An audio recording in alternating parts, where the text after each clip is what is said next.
Verifying your MoneyGram account is a straightforward process to ensure the security and smooth functioning of your transactions. Here's how you can verify your MoneyGram account. Create a MoneyGram account. If you haven't already, create a MoneyGram account by visiting the MoneyGram website or downloading the mobile app.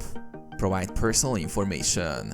During the account creation process, you will need to enter personal information, including full name, date of birth, email address, phone number, physical address.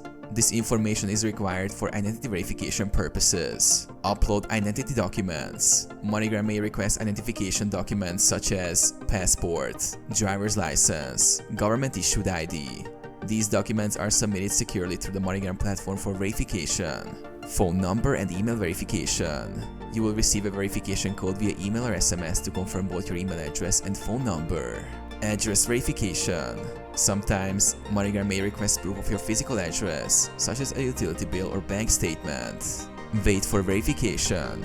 Once you submit all necessary documents, MoneyGram reviews and verifies your account. This process may take a few business days. Completion. Once verified, you will receive a confirmation email, and your account will be fully activated for transactions.